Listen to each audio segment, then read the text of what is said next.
Բարև ձեզ հարգելի հայրենակիցներ, ուղիղ եթերում Նոյան Տապանն է Երևանից, հիշեցնեմ, որ ուղիղ եթերի ընթացքում կարող եք զանգարել ամերիկյան 818-967-521 եւ հայաստանյան 060-3511-31 հեռախոսահամարներով հարցեր ուղղել մեր տաղավարում գտնվող հյուրին։ Այսօր Նոյան Տապանի տաղավարին հյուրընկալել եմ գրող, հրապարակախոս, հասարակական գործիչ Ռուզան Ասատրյանին։ Նոյան Տապանի հետևորդներին հիշեցնեմ, որ Նոյան Տապանի ուղիղ եթերները կարող եք հետևել Նոյան Տապանի Patreon-ում, Facebook-յան եւ YouTube-յան էջերում։ Բարև ձեզ Տիկին Ասատրյան, շնորհակալ եմ, որ մեր տաղավարում եք։ Ես էլ եմ շնորհակալ։ Այս տարվա առաջին հանդիպումն է փաստորեն եւ ուզում եմ սկսել հենց տարվա այս քննարկող թեմաներից, Թրիփի ծրագրից, Թրամփի ուղի, ինչ է դա ձեզ համար, ընդ որում երեք Ռուբեն Ռուբենյանը ազգային ժողովի ճեպազրույցի ժամանակ անդրադարձավ այս թեմային եւ եւս մեկ անգամ կրկնեց, որ սա միջանցք չէ եւ անդրադարձավ նաեւ նախկին արտգործնախարար Վարդան Օսկանյանի գրառումներին, որտեղ գրել է, որ Զանգեզուրի այդ միջանցքը ամեն դեպքում միջանցք է եւ դա շահեկան է Ադրբեջանի եւ Թուրքիայի համար։ Եվ ընդ որում անդրադարձել է այդ տոկոսային հարաբերություններին, ինչու 26% եւ ոչ թե 74-ը մեզ, ընդ որում այդ 26%-ն էլ որակում է որպես մի կրճոն, որի բանակցությունների համար այդքան պայքարել պետք չէ։ Ինչ է ձեզ համար այս Թրիփի ծրագիրը եւ պարոն Ռուբենյանը նշեց, որ տարածաշրջանում բոլոր երկրներն են օգտվելու այս ծրագրից, Վրաստան, Ադրբեջան, Թուրքիա, նաեւ Ռուսաստանի Դաշնությունը, իսկ մենք ունենք ընդհանրապես այդ 26%-ը, քանի որ հիմնական ներդրումները պետք է անի Միացյալ Նահանգները եւ նա կարող է ոչ միայն լինել, ինչպես Օսկանյանն էր ասում, գոնե ունենանք 50+%, Միացյալ Նահանգները կարող են նույնիսկ լինել 100%-ի բաժնետերը, այնպես որ դրանից մեր ինքնիշխանությունը մենք չենք կորցնում, վտանգներ չկան, մեր այդ վերահսկողությունը իրականացվելու է հայկական կողմից, մի խոսքով ըստ իշխանությունների մենք շահեկան դիրքերում ենք եւ գնում ենք իրոք այս ծրագրի հետ կապված խաղաղության։ Ուրեմն, քանի որ այս տարվա առաջի իմ եթերն է նախ եւ ձեզ հաջողություն եմ մաղթում Նոյան Տապան հեռուստատեսությանը եւ ուզում եմ որ տարին շատ դժվար տարի է, շատ բազում է ինտրիգներով լեցուն, ես ուզում եմ որ ինչպես եղել եք, այդպես էլ մնաք միշտ օպերատիվ, արագ արձագանքեք հայոց պետականության, մեր երկրի, մեր հասարակության, հայոց ազգին վերաբերվող խնդիրներին։ Ուրեմն Թրիփի ծրագիրը մենք տեսանք, լսեցինք Վաշինգտոնից մեր վերջին արտաքին գործերի նախարարի հանդիպումը եւ այնտեղ նոր, այսպես ասած, պայմանագիր կարծես թե ստորագրվեց եւ այդտեղից պարզվեց, որ արդեն թե քանի տոկոսն է մնում այո Ամերիկային եւ քանի տոկոսը Հայաստանին 76% կարծեմ Ամերիկային 24%-ը 74%, այո Ամերիկային 26%-ը Հայաստանին այս տոկոսների առավելությունը դեռ ոչինչ չեն ասում Թրիփի ծրագիրը մեծ աղմուկ բարձրացրեց նախ ասեմ որ ես զարմացած մնացի Իրանի արձագանքին որտեղ Իրանի դեսպանը Հայաստանում հայտարարեց, որ այդ ծրագրի միջոցով ՆԱՏՕ-ն գալիս է Իրանի սահմանին եւ Իրանը դեմ է։ Այդ խնդրի շուրջ նաեւ դժգոհություն հայտնեց, որ այդ օրերին, երբ որ Իրանում բռնկվել էր այդ հեղափոխական շարժումը, նաեւ Հայաստանում ապրող իրանցիներն էին հավաքվել իրենց դեսպանատան մոտ, նա նաեւ դրա հետ մեկտեղ դժգոհեց, թե ինչու Հայաստանի Հանրապետությունը իրավապահ մարմինների միջոցով չարգելեց այդ շարժումը։ Իհարկե սխալ էր դա, երկու հարցերն էլ սխալ էին, որովհետև դրանից առաջ մինչև մեր արտաքին գործերի նախարարի Վաշինգտոն մեկնելը Հայաստանի արտաքին գործերի փոխնախարարը հանդիպել էր Իրանի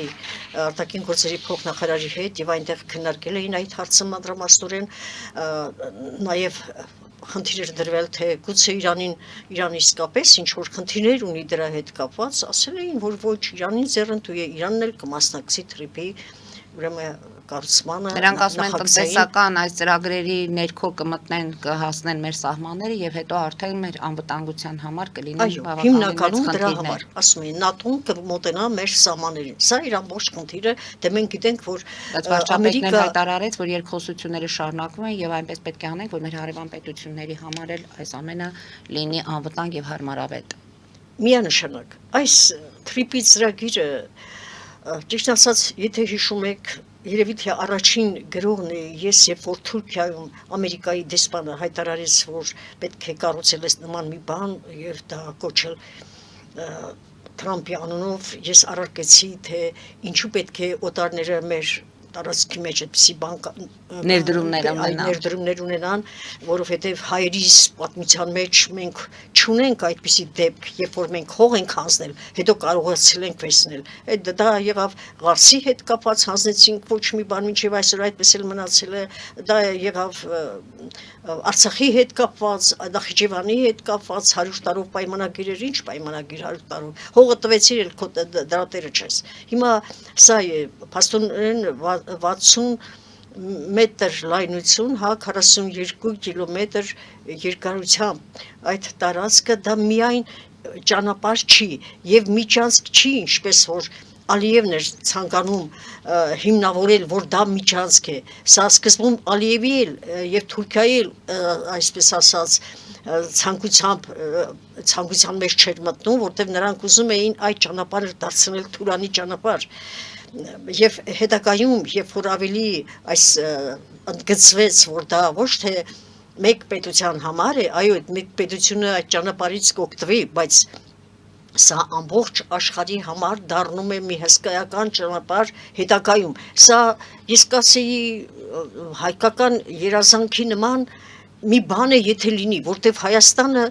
100 տարի, տասնյակ տարիներ շրջափակման մեջ է եղել, առաջի անգամ աշխարհի իրականության մեջ եւ հայ ժողովրդի կենսագրության մեջ ճանապարհ է բացվում, ելք է բացվում դեպի հյուսիս, հարավ, դեպի Եվրոպա, արև ելք, արևմուտք, այսինքն Հայաստանը լայն կապերի մեջ կլինի, կզարգացնի իր տնտեսությունը զարգացրեց, կհզորանա իր ռազմական պոտենցիալը, կզարգանա իր երկրի իր ազգի միասնականությունը կամրապնդվի, որովհետև ուժեղ երկրի շուրջ են հավաքվում, թույլ երկրին խղճում ես մեկ անգամ, երկու անգամ, երրորդ անգամ դա այլևս չես մոտենում։ Հասկանալի, Հայաստանը չպետք է դառնա շուկայական առևտրի միջոց, սա շատ կարևոր բան է եւ թրիպ ծրագիրը ես կարծում եմ, որ այժմ այսօր նրանք ովքեր ուզում են դժգոհել, ուզում են դադարեցնել, նրանք հայերիս լավը չեն կամենում, չեն ուզում։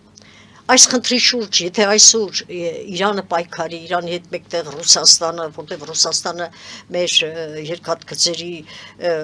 այդ ամբողջ բաները ինքը վերցրել է իր տիրույթի տակ եւ մինչեւ այսօր չենք տեսել, որ մի անգամ մի ռելսերը վերանորոգի կամ կարգի բերի այդ մասին վարչապետը դիմել էր Պուտինին, ինչ արեց,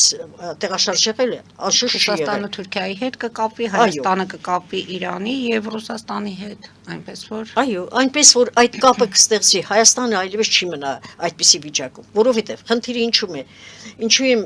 ես առաջ դեմ էի, բայց որ հիմա այսքան ծավալվել եւ խորացել է այս թրիպ ծրագիրը, ուզում եմ լավատես լինել, որտեղ աշխարհը այսօր իսկական քաոսի մեջ է եւ այս քաոսը այս բոլորը ստեղծել են կառավարելու համար, որտեղ եթե կարգապահություն լինի, եթե ամեն երկիր, ամեն այսպես մակի կողմից հաստատված պետություն ինքը ունենա իր օրենքներն ու սահմանադրությունը եւ ապրի իր սահմանադրությամբ չխանգարի, չմիջամտի օտար պետություններին, աշխարհը մոլորակը այսպես իրար չի խառնվի, իսկ այսօր մոլորակը սարսափելի վիճակում, առավել քան հայրիս վիճակն է բաց լինելու, ինչու, որովհետև մենք աշխարհի հետ ելք ունենք Լարսի կամուրջի միջոցով, եթե Լարսի կամուրջը մեկ ամիս փակեն, դուք պատկերացնում եք Հայաստանի դրությունը, իսկ ինչ կլինի մեզ հետ, եթե Իրանի ճանապարհը փակվի։ Եկեք բոլորս չմոռանանք, որ 1990-ական թվականներին Իրանը միակ ճանապարհն էր, որտեղ Հայաստան մտնում էր սնդամթերք, մարդկանց համար կենցաղային այլ օգտագործան ֆուջիկաները հիշում եք նավթավարները Իրանական, այո Իրանը դարձավ փրկության ճանապարհ եւ այսօր բավականին բարդ կլինի Հայաստանի վիճակը եթե այդ Լարսի ճանապարհը հանկարծ դրվի այսպես փակակտակ որովհետեւ ինչ որ 160 միլիոն ռուսները խոստացել են որ իրենք ներդրում կունենան այս թրիփ ծրագրում եւ բոլորը կունենան որտեղ սա աշխարհը իրար կապող մեծ ճանապարհ կլինի, որից եկող թեկուզ այդ 26%-ը հայերիս համար, ես չգիտեմ ինչ կլինի, օրինակ այդ ծրագրի մեջ Վաշինգտոնում կնքված, օրինակ ինչու չկար Գյումրի Ղարս ճանապարհը, ինչու չկար այդ կապի միջոցը, հայերիս հասկանալի է դա կլինի, բայց մեզ համար կեսական խնդիր է, որտեղ Թուրքիան անընդհատ ասում է ճանապարհը կբացեն, բայց չի բացում։ Ընդ որում ասում են իրենց ուզածով է բացվելու ճանապարհը։ Գիտեք ինչ, ես մի բան կասեի։ Ֆիդաներ չի ասել, որ վերջերս ինձ մի նյութ էին ուղարկել թուրք գեներալի մասին, որը Էրդողանից վիրավորված ուղղակի արտաքսվել է Թուրքիայից եւ հիմա նա արդեն գիտի որ Էրդողանը առաջիկա ընտրություններում պետք է խնդիրներ առաջանան նա ձայներ բարձրացրել ես ասեցի նրա խոսքը թարգմանված ռուսերեն նա Էրդողանին ասում է որ բավական է դու ճշես հայերին դու շարունակեցիր այն տհաճ պատմությունները որ կապված էր թուրքերի հետ եւ որ պատճառում եք մեզ որպես թուրք ազգ նսեմացած ենք զգում դու դա շարունակեցիր բավական է դադարեցրի հայկական գենոցիդը եւ այնտեղ նա ասում է որ Ալիևին նա օգտագործում է իր ծրագրերը իրականացնելու համար այս բոլորը նաեւ Արցախի գրավումը եւ այլն այդ բոլորը Թուրքիայի ծրագիրներ Այստեղ որոշակի ճշմարտություն կար Եվ Ֆիդան իր հայտարարություններում չի թաքցում, ասում է մենք խոսել ենք Բայրամովի հետ, շատ երկար ենք խոսել, հետո այդ խոսակցության արդյունքը ներկայացրել ենք մեր նախագահներին։ Նույնիսկ իրենք իրենց մեջ կան մարդիկ, որոնք գրագետ են, որոնք քաղաքականություն գիտեն, հասկանում են թե ինչ է կատարվում աշխարհում։ Փաստորեն Հայաստանը կորցրեց այդ պատերազմում, որը լռության մատնվեցի միջայլոց այդ 44-օրյա պատերազմի օրերին, Հայաստանը այսօր այս իրավիճակում, այս թրիփի, այս ծրագիրը կարծես թե փոքրիկ մոմի լույս լինի, դեռ չի իրականացվել, դեռ որևէ բան չեն արել, գնում գալիս են, արգելքները արդեն սկսվել են, եւ այս ներքին կռիվները չխոստովնված գերտերությունների Չինաստանից մինչև Ամերիկա եւ այլն, ես կարծում եմ, որ հիմնականում այս ճանապարհն է թրիփի ծրագիրն է հիմնականում, որը նրանցից յուրաքանչյուրը, որտեղ աշխարհը ասում են բաժանվել է 4 գերտերությունների միջև, նրանցից յուրաքանչյուրը ուզում է ինքը տեր լինի այդ ավարի մեծ պատառը ինքը ունենա եւ հիմա ապական ինչ ցույց կտա ես չգիտեմ ինչպես կլինի հույս ունենանք որ Թրամփը իր գործունեության մեջ կլինի ավելի կտրուկ ժամանակը ճշգրտորեն կօգտագործի շատ կարճ ժամանակամիջոցում դա կարգի կբերեն եւ մենք կհասկանանք իսկապես այդ ճանապարհը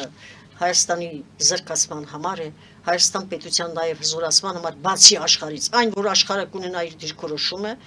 եւ այլն։ Բայց այստեղ մի հետաքրքիր բան կա, որը ինձ շատ խիստ անհանգստացնում է, այն որ Ալիևը պարտադրում է ավերջ, որ այդ ճանապարհով եկող ադրբեջանական բեռները չպետք է ստուգվեն, բայց իսկ ինչպես Ամերիկան թողնելու է, որ դա այդպես լինի, ես չեմ պատկերացնում, եթե այդ ճանապարհի հսկայական ինքն է կառուցում եւ ինքն էլ տրոնում է, հետեւաբար Ամերիկան կարծում է, որ այդտեղ կստեղծվեն ուսումնասիրման կետեր, որոնք անպայման կհետաքրքրվեն, թող Ալիևը այդ երազը չտեսնի, այդ ինչ արհամարանքով է խոսում Հայաստանի մասին, եթե Հայաստանի տարածքով է անցնում, բա մենք չիմանանք մեր տարածքով ինչ է ասնում, ուր է գնում եւ ինչու է գնում։ Ընդ որում Իրանի մասին խոսեցիք, Իրանի դեպքերի ժամանակ Արա Պողոսյանը քաղաքագետ մի այսպեսի նյութ էր տարածել, որ այնտեղ արդեն խոսում են հարավային Ադրբեջանի մասին։ Այնպես որ Ադրբեջանի ցանկությունները բավականին մեծ են։ Եթե արևմտյան Ադրբեջանի եւ եթե չեմ սխալվում հարավային Ադրբեջանի մասին էին այնտեղ խոսակցություններ գնացել, այդտեղ միտինգավորներ էին դուրս եկել։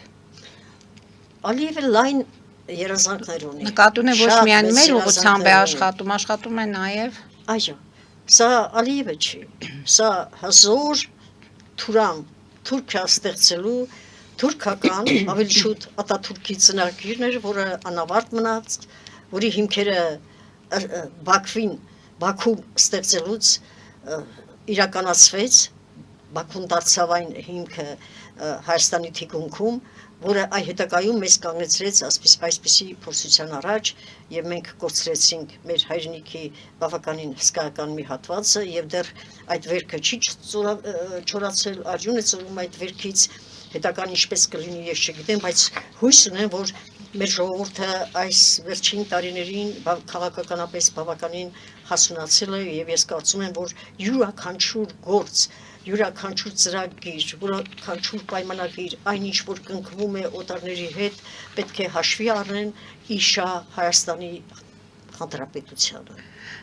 Տեսեք Ռուբոն եւ Բայրամովը խոսել են նաեւ Ադրբեջանից Հայաստան այդ վառելիքի ներկրման մասին եւ Ռուբոն համարում է, որ դա արդեն բավականին հաջողակ ժեստ է դեպի խաղաղության գնալու համար։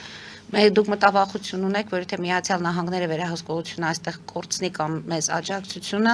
ապա Ադրբեջանը եւ Թուրքիան կարող են միանգամից այս հարցերը լուծել ի օգուտ իրենց։ Այս փոքրիկ առևտրային արդեն ձևավորող հարաբերություններին ուշադրություն է դարձնում Միացյալ Նահանգները, դա ինչի մասն է խոսում։ Ուրեմն Թրամփը նաեւ Ընդ որում մատնանշում է, որ հիշեցնում է, որ օգոստի 8-ին Միացյալ Նահանգներում ստորագրված, այսինքն հիշեցնում է, որ ի վերջո այս բոլոր հարաբերությունների տեր ու տիրակալը մենք ենք կարծես թե։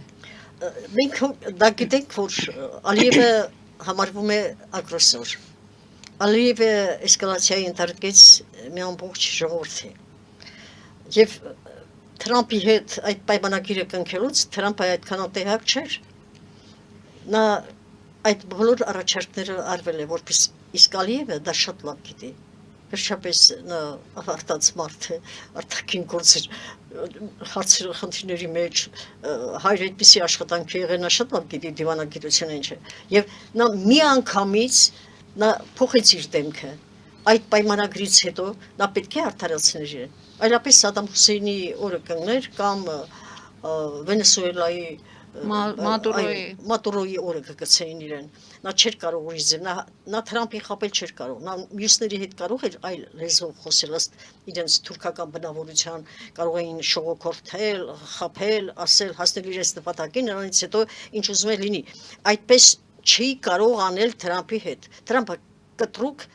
ասաց, որ այսպես է, մենք խաղաղության այս ծրագիրը կնքում ենք, այս հռչակագիրը եւ դա շարունակվելու է։ Ուրեմն ինքը պետք է բարձրանար Թրամփի աչքին։ Նախ շատ դժվարությամբ էր ասել այդ ճանապարհին։ Նա չէ որ նա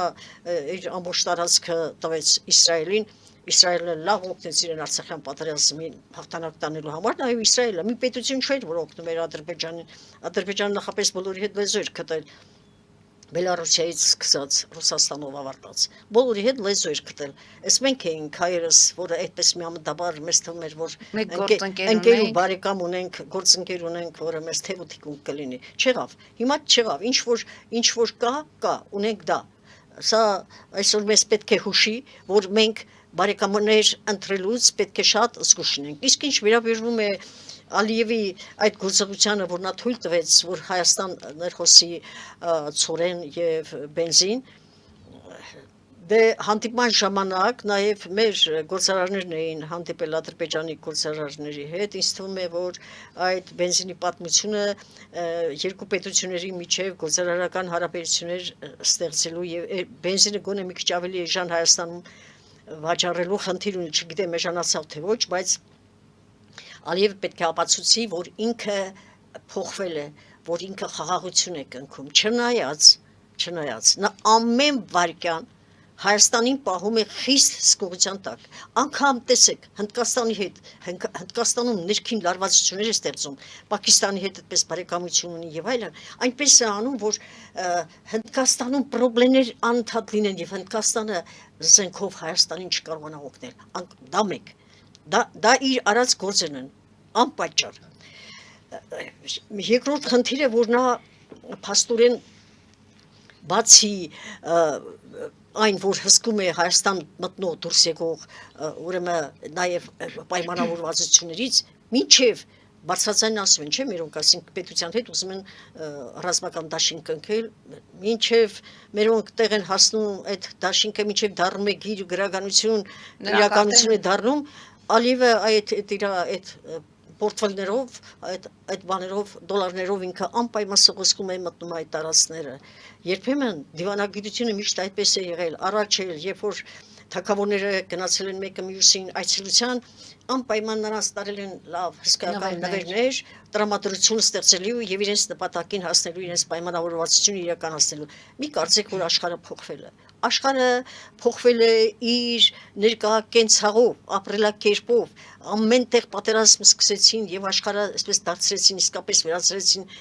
քաոսի, բայց մարդիկ իրենց արյունով ժառանգում են իրենց անցյալի, իրենց ունեցած արյունը ժառանգում են, այնպես որ Ալիևը չէր կարող չժառանգել։ Հիշում եք, որ Բրեժնևը եկավ Ադրբեջան, ինչ բրիլյանտից ինչպիսի մատաներ նվիրել Հեյդար Ալիևը Բրեժնևին։ Տեսեք, սա ժեստ է, այսինքն ուզում եմ ասել, Ալիևը ամեն ինչ կանի այդ ճանապարհներով փակելու Հայաստանի ազատությունը, Հայաստանի հնարավորությունն ու զարգացումը։ Մյուսը Ալիևի խնդիրը, որը դա առաջ է քաշում այսօր, դա արևմտյան Ադրբեջանի հարցն է։ Տեսեք ինչ է կատարվում, ինչ խորամանկություն է արվում։ Փաստորեն նա ստուգվել է այլ աղբյուրներից, նաև ադրբեջանական աղբյուրներից, որ այդ կազմակերպությունը հովանավորում է երկրի նախագահը, որ ճիշտ է դա հասարակական կազմակերպություն է, պետական բյուջեից այո ֆինանսավորում են նրանք, եւ Ալիևը ուրեմն կազմել է դա այնտեղ 300 հոգի, թե 3000 մարդ արդեն հերթագրված են, ովքեր որ ասենք 90-ական թվականներին դրանից առաջ ծնվել են Հայաստանի տարածքում, այդ անձնագրերով նրանց համարում է արևմտյան Ադրբեջանի բնակիչներ։ Խնդիրը ինչու՞մ է։ Ամեն կերպ Հայաստանին նա ուզում է պահել իր ձեռքի տակ, իր հնարավորությունների, իր թույլտվությունների սահմաններում, եւ սա է պատճառը այսօր, որ մեր երկրի վարչապետը Փաշինյանը շատ տեղեր ճիշտ է, շատ հարցերում ինքը զիջեց, որպեսզի սա չշարունակի, ըստ երևույթին ինքը ավելի լավ գիտի, թե Ալիևը ինչպիսի հնարավորություններ ունի եւ ինչ ահաբեկչական բաների մեջ դրել իրեն, որ այսպես կանեմ, այնպես կանեմ։ Եվ կանի։ Հուսանք, որ դրան չենք հասնի, Տիկին Ասատրյան։ Հիմա չենք հասնի, այո, հիմա չենք հասնի, որտեվ եթե Թրամփը գործի, եթե Աստված չանի Թրամփի հետ մի բան պատահի, Թրամփը նորից վերընտրվի եւ այլն, ինքը մնա ու հասցնի մինչեւ վերջ, մենք այդ ընթացքում կունենանք մեր խաղաղությունը, կզարգացնենք մեր երկիրը, կհզորացնենք մեզ եւ ես հույս ունեմ, որ հայ ժողովուրդը ի վերջո Հայաստանի պաշտպանության, Հայաստանի հզորացման համար մի անգամ կբռունցքվի, մի անգամ կհամախմբվի ինքը իրեն պաշտպանելու համար, ամոթ է, ազգ այսքան չի կոտրվում եւ ոչ էլ արտագաղթում է իր երկրից։ Բռունցքվելու մասին խոսենք Կարճատև գովազդային դադարից հետո։ Հարգելի հայրենակիցներ, այժմ գովազդ մեր եթերում, որից հետո կվերադառնանք տաղավար եւ կշարունակենք։ Ֆելիչե ժամանակակից ատամնաբուժական կլինիկա։ Այստեղ հարմարավետությունն ու խնամքն առաջնային են։ Այստեղ կիրառվում են ատամնաբուժական ամենաժամանակակից տեխնոլոգիաներ, ճշգրիտ ախտորոշում, արդյունավետ բուժում, նուրբ փորձառություն եւ անհատական մոտեցում։ Սկսած սովորական մանրուքներից մինչև առաջադեմ ընթացակարգեր, այստեղ դուք գտնվում եք բարձր որակավորում ունեցող եւ փորձառու ատամնաբուժական մասնագետների ձեռքերում։ Մեր բարեկամական եւ հյուրընկալ անձնակազմն այստեղ է յուրաքանչյուր այցը հաճելի դարձնելու համար։ Ֆելիչե, ձեր առողջ եւ ամենաերջանիկ շպիտը սկսվում է այստեղից։ Եկեք եւ բացահայտեք նորարարության փորձագիտության եւ կարեկցանքի կատարյալ համադրությունը։ Վաճառվում է գերմանական հնաոճ դաշնամուր 1892 թվականի արտադրության ֆոն Մուրբախ, գտնվում է գերազանց վիճակում, կինը 15000 ԱՄՆ դոլար, հեռախոսահամար 094 115 310։ Երևան փոստը Գրանադայի ուզում, տեղեկացնում է։ Դրամական փոխանցումներ 1%-ով։ Օթանավով 1 փաունդը 2.99։ Նավով ուղարկեք 1 արկղ, երկրորդ արկղը անվճար։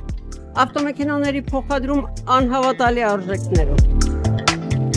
Ինչպես նաև կահույք եւ մեծ չափի բեռների փոխադրում։ Jackpot հագուստի խանութը երկրորդ մասնաճյուղն է բացել Գլենդելի սրտում, որտեղ կարող եք ձեռք բերել եվրոպական եւ ամերիկյան ընտիր հագուստեղեն, կոշկեղեն, աքսեսուարներ, պայուսակներ ամենահարմար արժեքներով։ Նաև կարող եք ցանկացած ապրանք պատվիրել եւ ձեռք բերել կարճ ժամանակում։ Jackpot-ի Գլենդելի հասցեն է 1135 North Pacific Avenue, հեռախոս 818 813 2252։ Jackpot հագուստի լավագույն կենտրոնը Գլենդելում։ 60-ից ավելի ճանաչված եվրոպական բրենդների ինքնատիպ, չկրկնվող եւ մատչելի ընտրանին Fortuna Home and Country House խանութ սրահում։ Նորավոճ սպասք եւ կահույք հորեկա բնագավառի համար, տեքստիլ տնտեսական ապրանքներ, ամեն ինչ գեղեցիկ կյանքի համար։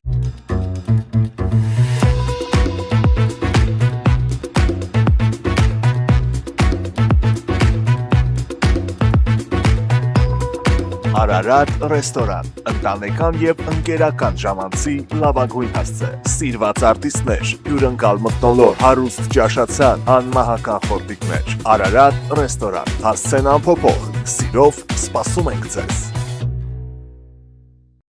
Լավագույն պաղպաղակ, բնական, համեղ եւ մատչելի գներով պաղպաղակը կարող եք ձեռք բերել բոլոր հայկական խանութներում։ Պահանջեք հայկական պաղպաղակ, Թամարա պաղպաղակ։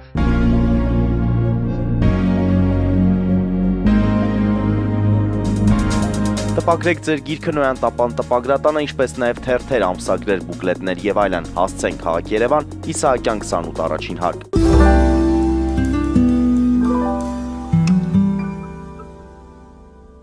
Հարգելի հայրենակիցներ, Նոյան տապանը կրկին եթերում է եւ հիշեցնեմ, որ իմ հյուրն է Ռուզան Ասատերյանը։ Տիկին Ասատերյան, եթե ամփոփենք փաստորեն թրիփի ծրագիրը, դուք հույսեր ունեք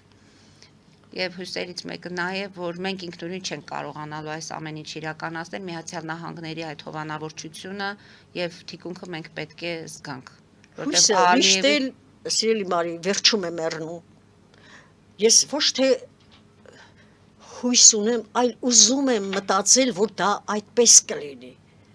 Ես ոչ մի օտարի վրա հույս դնել չեմ կարող ու երբեք էլ չեմ դրել։ Միշտ մտածել եմ, հիմա դուք եք ձեր տունը սիրում, դուք ձեր տունը լավ կպաշտպանեք, թե օտար որևէ մեկ, անգամ հարևանը չի նայի։ Բայց տաղ ներսում եթե գժդժություններ է լինում, արդեն տունը չեն սիրում։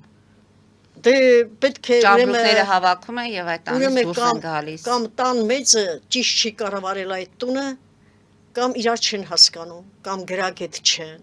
կամ չեն գիտակցում, որ այդ 4 պատը իրենց անկյունն է, որ այս Հայաստանի լեռները իրենց տարածքներով հայ ժողովրդի բնորանն է, պետք է դա հասկանալ։ Մարդ ինչքան կարող է բութ լինի, որ այսքան ասելուց հետո, այսքան գրելուց հետո, ելույթներ ունենալուց հետո, ես մենակ չեմ։ Լիքն են, իմ նման շատ մարդիկ կան այսօր Հայաստանում, որ այս մասին ակնարկում են, գրում են, ելույթներ են ունենում, բայց ում պետք է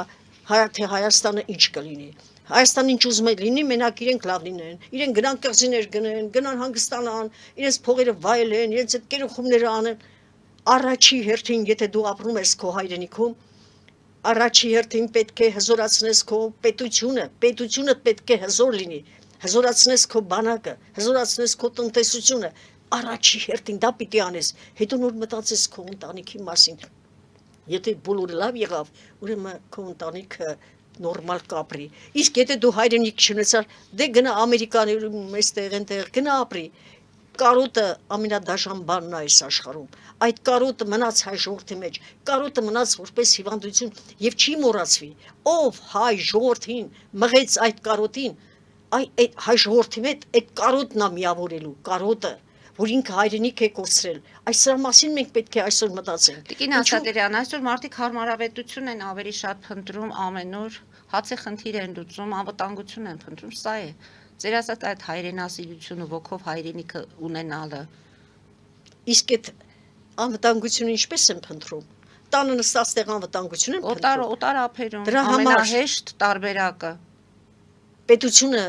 ինքը պետք է մտածի իր երկրի իր երկրում ապրող իր ազգակիցների մասին։ Տիկին Ասատրյան, 3 լրացավ 15 զինծառայողների այդ սարսափելի այդ Այո, գիտեմ։ 3 տարի դատավարություն է գնում։ 3 ես հյուր եմ ունեցել Ռոբերտ Արմենի Գևորքյան։ Տղան գերի չընկնելու համար ինքն է իրեն անմահացրել։ 3 տարի է ծնողները չեն կարողանում պաշտպանության նախարարի հետ հանդիպում կամ նամակների պատասխաններ չեն ստանում, որտեվ ուզում են, որ իրենց տղան ունենա հերոսի կոչումը։ Համարում են, որ 8 տղաներ մնացել են առանց հրամանատարի, շրջափակման մեջ դիրքը չեն հանձնել։ Սեպտեմբերյան դեպքերի մասին է 2022 թվականի։ Հիասթափվում են մարդիկ։ Մենք օրինակներ ենք բերում Ռոբերտ Աբաջյան այդ պատերազմից հետո, Այո։ Ռոբերտ Գևորքյան այս հերոսներին, բայց վերաբերմունքները եթե տեսնում ենք Այդ դրա համար ես կոչ եմ անում մեր պաշտպանության նախարարին ըստ երևույթին, այո, այնտեղ այդ նամակագրությունը, որ գնում է տարբեր բաժիններով, շատ շատերը այդքան պարտաճանաչ չեն եւ չեն հասցնում, տեղ չեն հասցնում։ Ուրեմն այդ նամակները, որոնք ուղղված են պաշտպանության նախարարություն, անպայման պարոն նախարարը թող պահանջի, երևի կլսեն մեզ, անպայման թող պահանջի, դա սա շատ կարևոր բան է, եթե ուզում ես սերնդին դաստիարակել, ապա արժանին մատուցիր բոլոր նրանց, ովքեր իսկապես հայրենիքի համար կռվել են, տեսեք, Ընդորում դատաբժշկական փորձաքննությունն էլ է ցույց տվել, որ երեխան ինքն է գնացել այդ քայլին եւ ունեն փաստաբան այս գործի հետ կապված, սա է արդեն մտահոգիչը։ Իր կյանքը տվել է հայրենիքին եւ արժանապատիվ հեռացել, ոչ թե մյուսների նման, այո, 2.5 ամսվա զինծառայող է եղել։ Ճիշտ է, այս վերջերս գերիները, 4 գերիները վերադարձան, նա գերադարձել է արժանապատիվ մահը թուրքական գերությունից, սա ուրիշ արժանապատվություն է, սա հերոսի արժանապատվություն է, եւ ես խնդրում եմ պարոն Պապյանին, որպեսզի ինքը ներողություն պարոն Պապիկյանին, որպեսզի ինքը անպայման այս փաստը ի նկատի ունենա, նա իսկական հերոս է, այդպիսի հերոսներին, այդպիսի արժանապատիվ հերոսներին, ինչպես նաեւ Հովանեսյանին, այն տղային հրետանային տղային, այո, նա Ռոբեն Աբաջյանը, Գևորգ Աբաջյանը, այս տղան, սրանք այն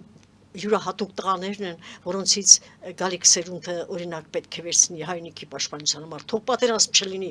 բայց այդ տղեկը այդ հոգով մեծանան, իրենք հասկանան, որ իրենց արածը գնահատվեց, եթե մարդը զգաց, որ այդ գործը արեց ու դա չունեցավ իր դրական գնահատականը, էլ չի անի,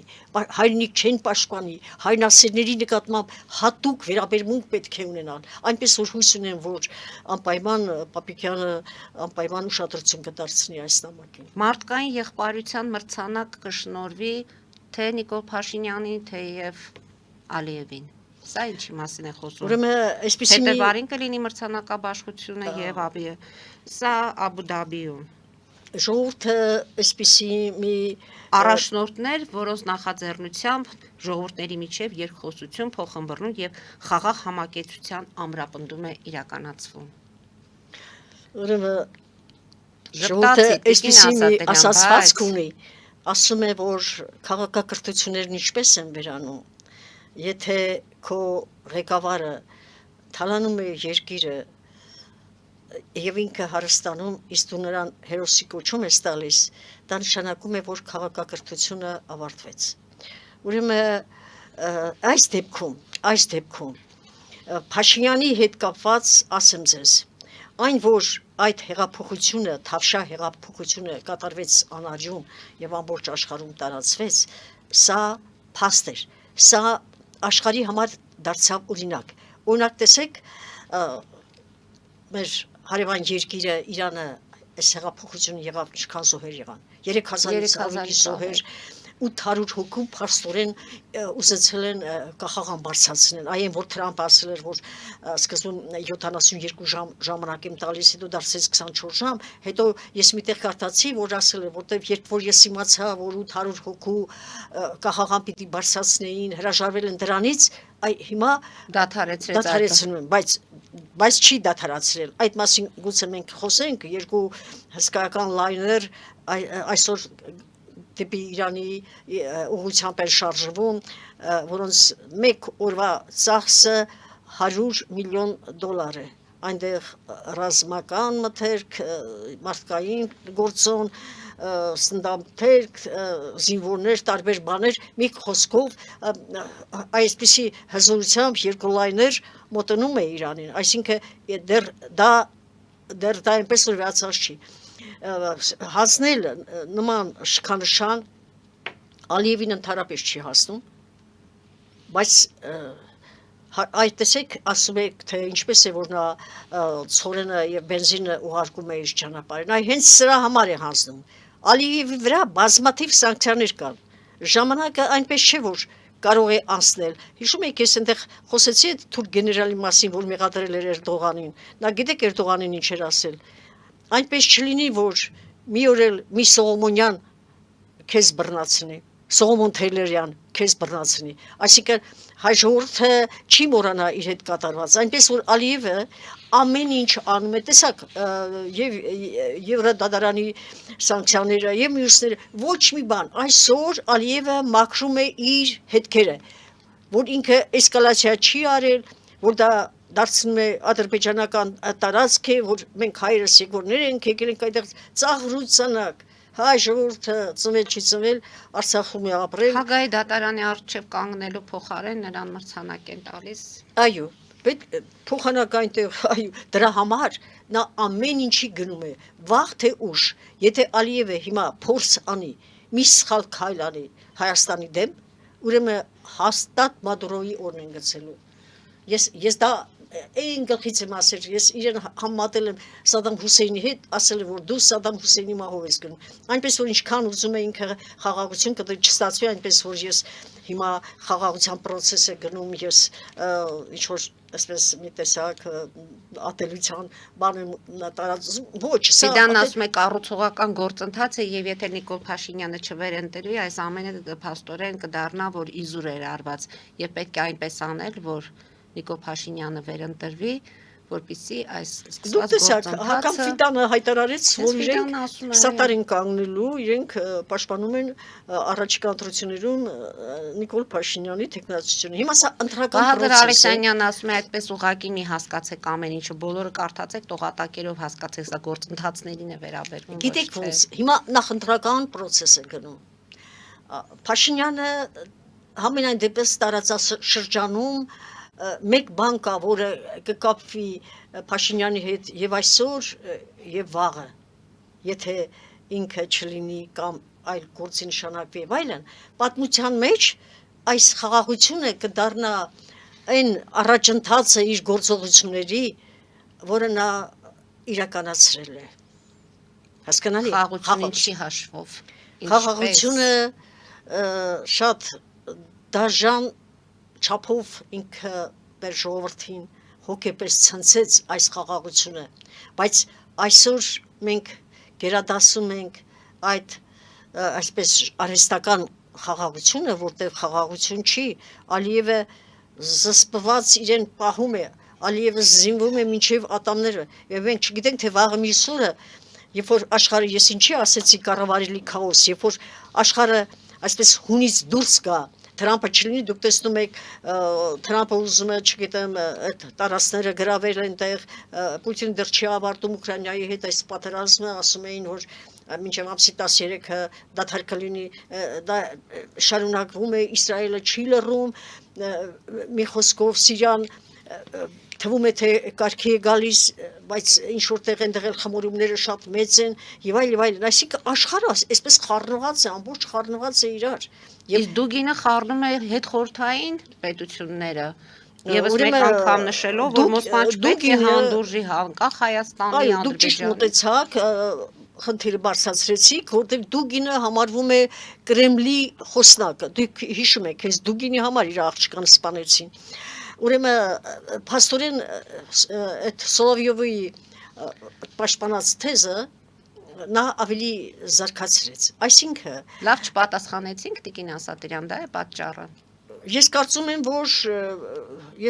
եմ, որ դա է պատճառը, որ նրանք ուզում են հուշում են։ Այսօր Ռուսաստանը չափազանց ծանր կացության առջև է կանգնած։ Այնպես չի, որ Ռուսաստանում Կրեմլում ամեն ինչ հալածյողի նման է գնում։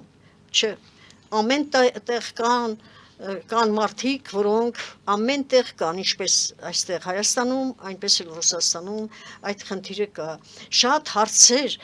որպեսի սեփական ժողովրդին հաճախ օրինակ Ալիևը ինչպես էր անում, հենց որ տեսնում էր, որ ժողովուրդը ներքևից բարձրանում է, այսպես հավաքներ էր անում եւ այլն, անպայման բարձրացնում էր Հայաստանի հարցը, Արևմտյան Ադրբեջան, այսինքն տեղ է թողնում ժողովրդին, տալիս է մի հնարավորություն ցույց տալով, որ ինքը խնդիր ունի մի այլ պետության հետ, այդ պետությունը կարող է հզորանաբան իրենց գլխին Արցախն էլ հայաթափեց նվիրեց իրենց, որ այո, այս բոլորը հասկանալի է, այսինքն միշտ գտնում են մի ելք, որպեսզի ժողովրդին ապակողնորոշեն, որտեղ Ռուսաստանում էլ այսօր վիճակը շատ ծանր է, այդքան զոհեր, այդքան դժվար վիճակ, տնտեսությունը ծանր վիճակացության մեջ է, եւ հիմա իրանք փնտրում են այլ ելք, այլ ասում են, եթե մենք չանենք, Միացյալ Նահանգները եւ Եվրոպան կանի, ինչու մենք չանենք։ Իրենք հենց այդ այլ ելքը, որտեղ երկար տարիներ Հայաստանը եղել է Ռուսաստանի գաղութներից մեկը, եւ այս գաղութային խնդիրը 90-ական թվականներին մենք հաղթահարեցինք, դարձանք անկախ նոր հանրապետություն եւ մեզ թվաց թե մենք անկախ ենք, բայց մենք ոչ մեկից անկախ չենք։ Տեսակ, որ անկախ չենք։ Պետական արձագանք պետք է լինի այս ամենին։ Այս ամենին ես կարծում եմ պատասխանել են պետությունը, պետական արձագանք եղել է, պատասխանել են եւ Զախարովան էլ անդրադարձել է այս հարցին, որ դա այդպես չի ասվել։ Մի խոսքով, բայց նաեւ մեկ ռուսական մամուլ, որը Սերուտին Սոլովյովին այնքան էլ չէր սիրում, նա Դուգինի համար եմ ասում, Դուգինին էլ պետք է պատասխան տանք։ Դուգինն էլ պետք է Սոլովյովին կարծես թե պատասխանեցին Սոլովյովին պատասխանել էին եւ նա ներողություն էր խնդրել։ Զախարովը դասից մի լրագրող է, այնպես որ թեթև տարիք։ Դա իր ազգական ալիքն է, դա այնպես չի որ պետական հատուկ ալիք է, այո, իր ալիքն է, դա Սոլովյովի ինքը իր համար ազատ մարդ է հայտարարել է։ Այսինքն այսպես ասվեց էլի։ Դա կարող է նաեւ այդպես լինել։ Իսկ Դուգինը չի ասի, որտեվ նա ասում եմ Կրեմլի խոսափողներ եւ այստեղ է որ եթե Սլովյովի համար արտաքին գործերի նախարարությունը դեսպան է հրավիրում, այստեղ էլ պետք է հրավիրեր եւ Դուգինին տրվեր քաղաքական լուրջ պատասխան, որ ամեն ազգ իր տարածքի վրա իրավունք ունի ապրելու, բավական եղավ 100 տարի Հայաստանը եղել է ձեզ համար աղբյուր, դուք տարել եք մեզնից մեր ոսկին, մեր բրինձը, մեր աշխատուժը, մեր գլուխները, արտագաղթը մենք տեսանք բոլորը հայ գիտնականները, հայ զորավարները, հայ զինվորները, որոնք կռվեցին 45 թվականի հաղթանակի 60%-ը հայ մարշալներն ու գեներալները տարան, պետք է մի քիչ ոնց ասեմ գնահատել, եթե դուք ձեր հաղթանակները գնահատում եք այդպես, դուրս եք գալիս մայիսին, տոնում եք, մարտանում եք, հիշեք, որ այն մարշալները, որոնք այդ հաղթանակը իրագործեցին, նրանց հայրենիքը, նրանց ծննդավայրը այսօր թուրքերի ձեռքին է, օտարի ձեռքին է, այսա պետք է հիշել, սա չպետք է մոռանալ, ինչու մեր ժողովուրդը այդպես ռուսների դեմ այսօր այսպես չարացած է, որովհետև նախ Գյումրիում կատարված են տղայի դեպքը են, որ մտել էին այդ ընտանիքան ոչապես Ավետիսյանների ընտանիքը։ Այո, դա կազմակերպված բան էր, դա տենցել է գաղտնիք մնաց, չբացահայտվեց։ Տեսեք, հենց այդտեղից սկսվեց, հետո գիշերվա երթերը ժողովրդին վախեցնելու այդ բաները, այդ հանգամանքները, լավ, եղել է, վերցրել եք, մենք անկախացել ենք հիմա։ Եկեք բարեկամանանք, հավասարը հավասարի հետ, առևտուրն էլ կլինի, ամեն ինչ էլ կլինի, ես չեմ ասում, Ռուսաստանի հետ պետք չէ թշնամանալ։ Այնքան բաներով ենք մենք կապված Ռուսաստանի հետ, տնտեսապես այնպեսի կապեր, այո, տնտեսական կապեր ունենք, որ եւ ոչ էլ ռուսական արջին հարկավոր է այնպես բան անել, որ իզուր տեղ շատ մարդիկ կան, որոնք շատ կուզենան, որ այսօր Հայաստանը նորից դառնա ռուսական, ոնց ասեմ, կենտրոն նրանց զորքերը մեր մոտ են, ես օրինակ շատ հավանում եմ Պլատոշկինին, պատմաբան, փայլուն ձևով մարդը ներկայացնում, ասում ինչ եք ուզում հայերից։ Հայերը երբ որ ծանրկացության մեջ էին, երբ որ Արցախի տարածքում էր գնում, դուք ասում եք, որ Հայաստանի տարածքում չի, բայց երբ որ Հայաստանի տարածքում էլ խփեցին հայերը, ձեզ դիմեցին, որպեսզի դուք օգնեիք, դուք չօգնեցիք։ Հիմա մեր մի ամբողջ բազա գտնվում է Հայաստանում եւ Հայաստանը ինքը իր միջոցներով կերակրում է այդ բազային։ Աշխատավարձ է տալիս։ Դուք Հայաստանից ինչ եք ուզում։ Այ տեսեք, եթե նա Սատանովսկին, Միչայլոց, այս երկու անձնավորությունները այնպես են խոսում, ինչպես մեր նորմալ հայ քաղաքացիները, ոչ թե ընդդիմությունը, ոչ թե այլ բան, որ այսպես է, խնդիրը սա է, պետք է ճշմարտությունը ասել։ Այնպես չլինի, որ մենք այսօր բաժանվել ենք երկու բանակի, շատերին թվում է, թե մենք ասենք մի մասը թշնամի է, մի մասը բարեկամ, այդպես չի լինում, մենք շատ լավ ենք հասկանում Ռուսաստանի դերը ինչպիսին է եղել, ես այսօր էլ որևէ վատ բառ Այդ ձեր ասած մյուս կողմից Հրանտ Բագրատյանն ասում է տակտը Սոլովյովի ասելու ճիշտ չէ, բայց օբյեկտիվ է նրա ասածը, մի հատ կողմնորոշվեք ում հետ եք։ Հրանտ Բագրատյանը շատ հարցերի այսպես ավելի աբստրակցիով է թող մոտենում, թող բոլորին չմոռանա, որ երբ որ ինքն էր ղեկավարում Հայաստանի կառավարությունը, ասում էին ժողովրդին տվեցին հողին։ Ես էլ ուրիշ բան չեմ ուզում շարունակել։ Ուրեմն այս ժողովուրդը ապրելու իրավունք ունի, չէ։ Հայաստանի այդ ամբողջ գործարանները տվեց գույք պարտքի դիմաց, երկաթուղին տրվեց իրենց, գործարանը տրվեց իրեն։ Ռոբերտ Քոչարյանն ասում է, մի հատ ուսումնասիրեք այդ գործարանները, չաշխատող գործարաններ են եղել։ Ինչ ես ասում։ Դրա համար էլ մենք գնացել ենք այդ քայլին, այնպես չէ, որ լուսակերտի է տարածում։ Էլեկտրալույս գործարան կար, որտեղ ես ժամանակին եղել եմ հոդվածում նախապատրաստել։ Հսկայական մի քանի հարկանի ամբողջը մտնում էիր լամպեր էին արտադրում։ Քանի գործարան փակվեց։ Ծանր արդյունաբերությունը ինչ եղավ Հայաստանի, թեթև արդյունաբերությունը ինչ եղավ։ Հիմա եկեք ինչից եք խոսում։ Պահեիք, բա դու նախարար էիր, պահեիք։ Երբ որ այնտեղ ուրեմն մի վարչապետ վարչապետ էր, այո, երբ որ ուրեմն ես շատ կարևոր գործով աշխատում էի միտեղ, նամակներն էի ստանում հանրապետության տարբեր վայրերից, մի օր մի նամակ ստացա, որտեղ ներկայացրել էին գաղտնի գործարան, թե ինչպես են գաղտնի գործարանի տեղադրված մասերը, այդ հաստոցները, որոնք թարմ հաստոցներ կտրատում են, լցնում են մեքենաներ եւ տեղափոխում են Պարսկաստան։ Դե այդ ժամանակ այդպես եղավ, չէ՞, ամբողջ երկաթը տեղափոխեցին Պարսկաստան։ Դե պատկերացնում ես, ազգը հաղթանակ է տանում։ Այդ հաղթանակը այդքան դժվարությամբ ձեռք բերում եւ ազգը չի հասկանում, որ մի գրամ երկաթը վաղը միսօրը իրեն անհրաժեշտ կլինի զենքեր պատրաստելու։ Դրա համար էլ ռազմական արդյունաբերությունը այդպես չի կարողանում խելքը գլուխը հավաքի։ Ուրեմն տեսեք ինչ արեցին։ Դա կատարվել է բոլորը Բագրատյանի ժամանակ։ Ես ուրեմն նամակը ուղարկեցի կառավարություն, դրեցի կոնտրոլի տակ, որպեսզի տեսնեմ ինչ կատարում։ Ինձ պատասխանեցին, որ փաստերը չեն համապատասխանում իրականությանը։ Հետո այդ մարդիկ եկան ինձ մոտ։ Դա Բաղրամյանի տարածքից էր։ Մի խոսքով։ Եկան ինձ ասեցին, «Էս ինչ պատասխան եք մեզ ուղարկել։ Եկեք մի օր գիշերով մենք ձեզ ցույց կտանք։ Եկեք տեսեք հսկայական տարածություն, ջարդուխուր տեղած մեքենաներ, ամեն ինչը տարել են։ Այդ մատերիալները, այդ բաները, որոնք արտադրում էին վաղը միսօրը Հայաստանի Հանրապետությանը պետք կգար, չէ՞ անպայման։ Ուրեմն պետք է ճշմարտության աչքերին իրատես լինել։ Ժամանակները անցնում են, ամեն ժամանակ բերում է իր օրենքը, իր վարվելակերպը։ Մենք պետք է լինենք չափազանց գիտակից, չափազանց դիվանագետ։ Քաղաքականությունը, եթե ոմանց բանը չի, գործը չի, ուրեմն թող չզբաղվենք քաղաքականությամբ։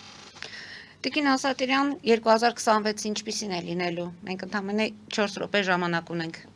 Ափսոս որ ժամանակը լրանում է։ Մենք նորից կհանդիպենք, այնպես չէ որ 2026 թվականը բավական խառը ժամանակներ են։ Նախ ասեմ, որ Աստված չանի, որ հիմա հանգարց Ամերիկան հարվածի Իրանին եւ այնտեղից սկսվի արտագաղթ եւ կգան դեպի Հայաստան։ Ուրեմն մենք չգիտենք, Հայաստան են գալիս, ուրեմն ադրբեջանցիների ցեղակիցները, Հայաստան են գալիս Խոմեյնիի ասած ահաբեկիչները, նորմալ մարդիկ, թմրամոլներ թե ովքեր։ Այսինքն Հայաստանը պետք է առաջի հերթին 26 թվականը, որպեսզի կարողանա ինքը իր գիշերները մի քիչ խաղաղ լուսացնի, նախ պետք է այդ արտագաղթած անձանց անպայման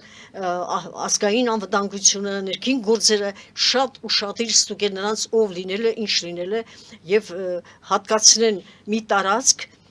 որտեղից իրենք նորից եւ խաղաղվի իրենց երկիրը, յետ կվերադառնան իրենց երկիրը, ոչ թե կմնան Հայաստանում։ Ուրեմն նախ առաջի հերթին դա շատ կարևոր խնդիր է, որովհետեւ մեր